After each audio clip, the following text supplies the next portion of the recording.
Oh, hi. So another day in Oregon, and I'm trying to hit all my favorite spots, and this is one of them. This is Wasco County. This is, you can say, the desert pretty much. I think it's called the high desert actually. I just got here, so I'm gonna start taking photos here, but it's already noon because I've been pretty busy today. So this morning, let me go in the car because it's windy. So for those who don't know, and this is pretty cool about Oregon, this is why I love this place. I'm gonna put a map of the state here.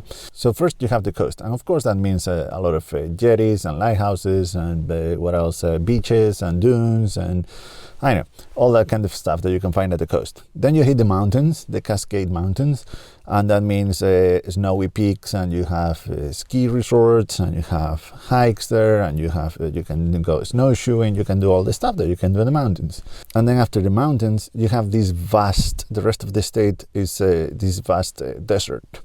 It's called the high desert because I think that most of it is at 4,000 or 5,000 feet. There are plenty of things here, like you have the Penny Hills, you have the John Day area, you have the Wallowas, you have all these, I love this part of the desert, the Wasco County. You have farther south, you have the Steens, and I love Eastern Oregon. It's one of my favorite places ever. But my point was that the fact that the mountains are so close to the ocean, that gives you a lot of different landscapes here within like 300 miles. You have all those landscapes. Yesterday I was at the coast. This morning I was at that region that I said is waterfalls and green, and now I'm the desert. So I'm able to come to all these places just driving a few hours, and that is pretty awesome. So now I'm gonna play some footage. I'm gonna show you the photos that I took this morning, hoping that they turned out. I went to the Vista house, I went to Multnomah Falls, and I went to Rowena Crest. All of them are pretty popular spots in the Gorge. So let's go.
I think I talked about this yesterday, but I'm gonna say it again just in case. I'm using a red filter here now, as you can see, to capture this scene. Yes, that you can see there. A tiny part of it is because I want to add some contrast, but that's not the point here. So this camera, and I believe that most of these type of cameras, the medium format SLR cameras, they can only go to 1/500th of a second. That means that you have to use smaller apertures, like on a day like today, that is pretty bright, like f11, f16, something like that. But what I wanted to do here is to capture this field here as the foreground, but I want it out of focus. And the only way to do that for me right now is to shoot it at f5, 6, or even 4. But in order to do that, I need to put something in front of the lens because it's just too bright to shoot at those apertures when I only have 1/500th of a second. So I could use an ND filter, but the weaker one that I have is 6 stops. That's too much for this case. So I'm just using the orange filter because that means that I have to overexpose by 2 stops. So instead of shooting this thing at f11 and getting part of the field in focus, I'm shooting at f5, 6, and it's gonna be very nice and out of focus in the immediate foreground. And you might be wondering why I want to have the foreground out of focus. Well, in this case, it's because is that Google Maps? Oh no, it's just a dude with a stick in the back.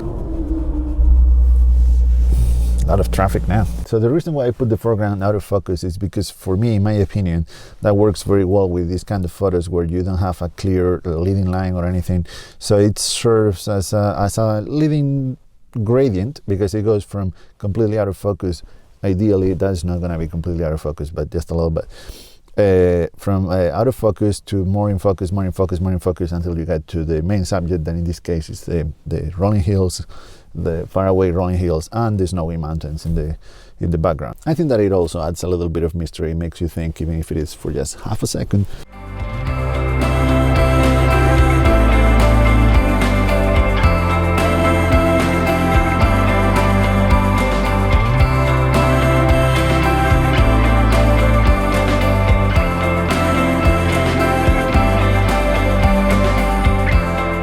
I'm gonna split the frame in 2. There's no snowy patches on the left, nothing on the right, or kind of. I'm using the orange filter, hoping to create even more contrast between the white patches of snow and the grass. This is my second composition, a little bit far away from the first one. I'm again splitting the frame in 2, now with a diagonal line, using those 2 hills, snowy hill and the not so snowy hill. As you can see there, those are the 2. So I'm trying to take something like that in the middle, with that rock in the middle of the frame. I don't know if that's gonna work out, but it looks cool in my head.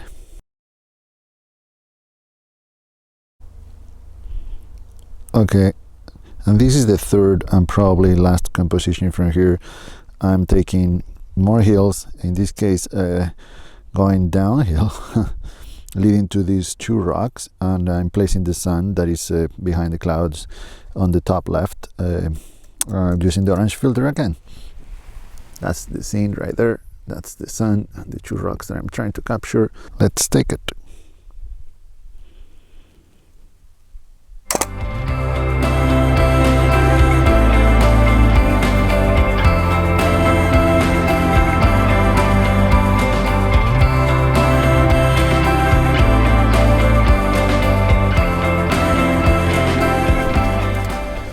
So this is the park that I was talking about.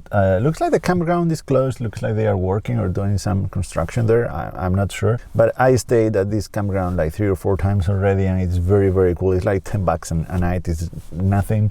It has hiking trails there, and spending the night here in the desert is pretty awesome because you have when you have clear skies, you can see so many stars. It's perfect for astrophotography. It's in a canyon, so you don't have the whole view of the sky, but man, there is no light contamination or anything like that. So I'm just gonna walk around this part of the park now where there are some structures, and I'm just gonna be taking photos with the Holga. I think it's the perfect place to do so. So let's go.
Finally back at the hotel, took a shower, about to go out for dinner, having a drink. But yeah, what a long day today. I'm putting a lot of miles. I think I've driven almost 600 miles already in pretty much 2 days. I don't know about the photos. I think I took four rolls today. I don't know if you can see them there. All of those were from yesterday. I forgot the ones I took today in the car. But this is gonna do it for today. Thank you so much. Thank you so much for watching, and see you tomorrow.